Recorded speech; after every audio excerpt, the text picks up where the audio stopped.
a hablar de monstruos, de monstruos. Una palabra que es de mis palabras favoritas porque nadie la dice bien. A veces dicen monstruo, mis hijos decían de chiquitos, me da miedo el monstruo. Hay gente que dice monstruo, hay gente que dice monstruo. Hay gente, el chiste es que es monstruo. M-O-N-S-T-R-U-O-S. Monstruoso. Monstruoso. ¿Pero dónde viene la palabra monstruo, Fernando? Pues aquí lo pone. ¿Y por qué vamos a hablar de monstruos? Porque tengo en mis manos la algarabía monstruosa. Monstruos legendarios.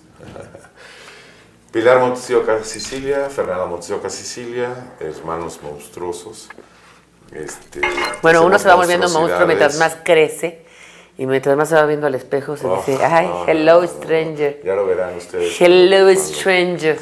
Pero bueno, el monstruo. ¿De dónde viene la palabra monstruo? Lo digo yo en mi editorial. Sí, y lo dice Carlos Bautista Rojas, pero no encuentro el...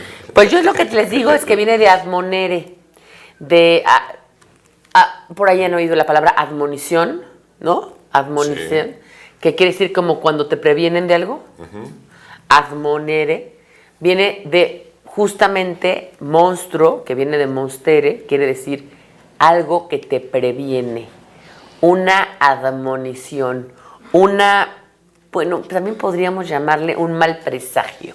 Sí. Cuando, por ejemplo, nacía un niño mal hecho, maltrecho, porque, bueno, siempre ha nacido la naturaleza, siempre los genes se combinan los cromosomas de diferente manera y siempre pueden nacer niños pues hermafroditas, o niños con un dedo de más, o niños peludos, o el hombre elefante. ¿Se acuerdan del hombre elefante? El hermafrodita, un dedo de más, y te pasaste. Bueno, pero es que tiene que ver, pero sí, es que el otro día me dijo un amigo que nació su hija con un dedo de más aquí, y se los tuvieron que quitar, y le dijo, ¿y eso es malo? No, ahorita se los quitamos, ahí en la hora del de ahí en el parto. Ajá.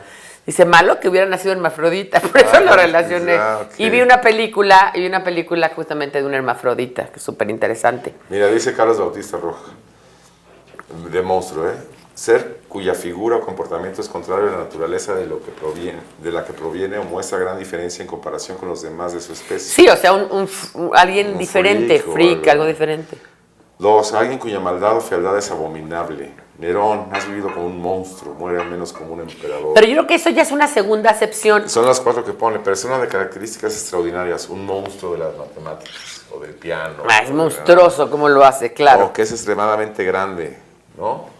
Una ciudad monstruosa, enorme, como la Ciudad de México. Es como en la antigua Roma, que justamente a los seres o los niños que nacían con algún tipo de malformación, los aventaban como las vírgenes vestales, los tiraban por la piedra. Sí. Y no me acuerdo cómo se llama la piedra, por Dios santo, ahorita te digo. Una piedra alta donde caían a un precipicio y obviamente morían. Sí, pues eran Era un aviso de que algo malo iba a pasar, entonces mejor lo mato para que no haya bronca. Y eso lo vemos muy lejano, pero todavía en la época de abuelos míos, bisabuelos, todavía la gente que nacía mal, que tenía un problema, malformaciones, primos de Manuel, los escondían y no los sacaban. En un sótano ahí, porque... En un ático, en un sótano. Exacto, un síndrome de Down o una persona que tuviera parálisis cerebral, ¿no? Qué mala. Todavía si es un zurdo, pues sí lo escondes, pero exacto. Un síndrome de Down, yo tengo un zurdo, lo tengo escondido ahí. Oye, pero como ven... La portada está increíble. A ti te pudieron haber escondido por la nariz, ¿no? Pero no lo hicieron. Me escondieron, pero salía la nariz. Entonces nos podían esconder. Te escondieron, pero salía la nariz. Sí. Oye, hablamos en esto del clásico Mary Shelley. Qué historia de mujer. Sí, ¿Cómo es que surge Frankenstein? Una velada, creo, ¿no? Qué interesante vida, ¿no? Sí. Pues es que fíjate que esta mujer que nace de una de las mayores feministas e importante sufragista, que había hecho mucho por los derechos de las mujeres, que es Mary Wollstonecraft, y su padre, que se llamaba Godwin, tienen varios hijos. Ella es la única hija del primer matrimonio de Wollstonecraft, pero muere la madre cuando ella nace. Y él se queda. Y él se queda con las niñas y no sé qué. Fanny era la otra. Fanny era la otra. Y Claire, había una que se llamaba Claire.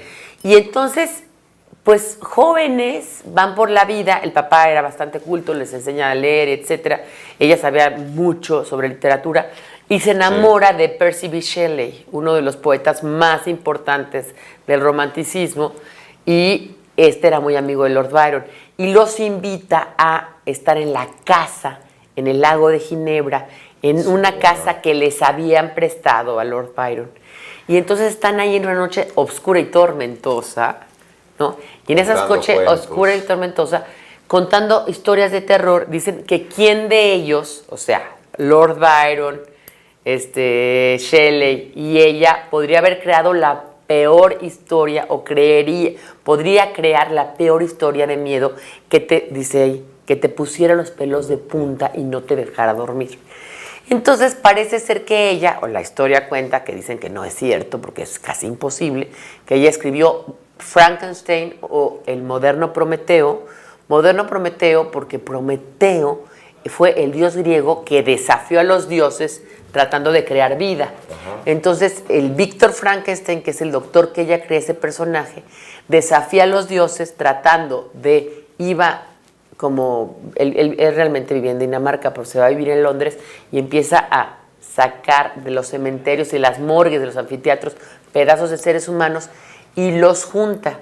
Porque en ese entonces, ¿de qué año es esta? Es 1818, ¿no? Es sí, lo que pasa es que, fíjate, qué chistoso, el abuelo de Darwin, de Charles Darwin, tiene una teoría que se llamaba, ¿cómo se llamaba? No me acuerdo, pero que la electricidad es el motor de la...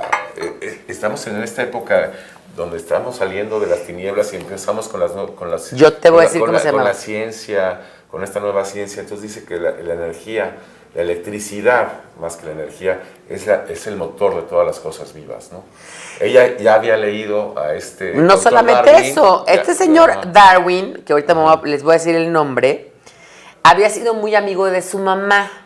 Y parece ser que alguna vez que estaban haciendo ancas de rana, cocinando, vieron que si le ponían cierto tipo de corriente eléctrica, las ancas de rana se movían. Estos sentían que ellos era como revivir un ente muerto, ¿no? Y entonces este señor Darwin, de alguna manera, era el que sentó las bases de lo que sería después Erasmus Darwin, exactamente. Abuelo de Charles Darwin. Que era amigo de la mamá de Mary Shelley. Bueno, el asunto es que en esa noche oscura y tormentosa, ella crea, en 1818 sale a la luz Frankenstein o el eterno Prometeo. Estamos cumpliendo justamente 200 años de que nace, con esta teoría de que si juntabas todos los pedazos y le ponías electricidad, iba a crear un ser vivo. Pero evidentemente, si no han leído la novela, no se las quiero spoilear. El fin es bastante terrible. Bueno, pues sí, porque obviamente tiene un castigo divino. Sí, porque Víctor Frankenstein no puede sobrepasarse a Dios creando vida. No. Y luego vendría la novia de Frankenstein, que esa es otra parte de la historia. También vemos en la revista justamente todos los monstruos del cine clásico. Y ahí viene la novia de Pero antes de que empieces con eso, déjame decirte una cosa. Sí sale una mujer en la novela de Shelley, del eterno Prometeo. Bueno, cuando él se escapa. La novia de Víctor Frankenstein la mata el monstruo. Ok. Y Víctor Frankenstein, en su desesperación por revivirla, la mata y la mata feo porque la tira por la ventana. Entonces queda descuartizada y él la trata de revivir.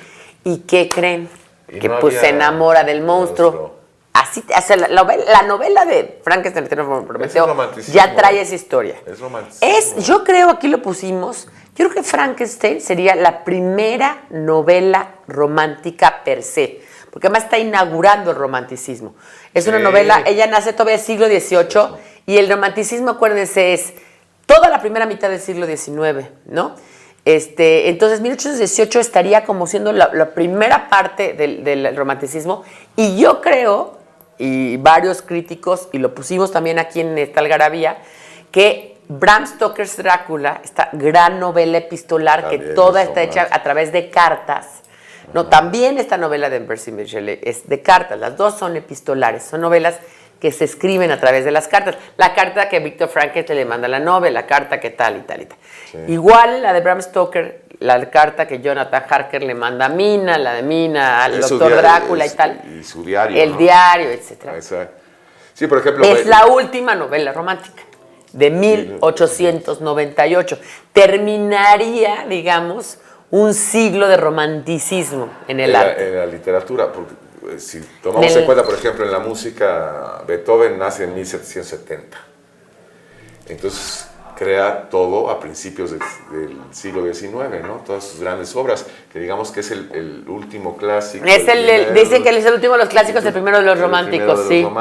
Y bueno, pues esta es Algarabía de Monstruos, donde pues se unen tanto la historia de monstruos, que vamos a hablar más de monstruos, porque hasta los piojos están aquí, y el monstruo más icónico de la Universal, que es nada menos y nada más que Boris Karloff, que luego también sería utilizado como patrón para los Monsters, para los Family Adams y para muchísimas otras obras.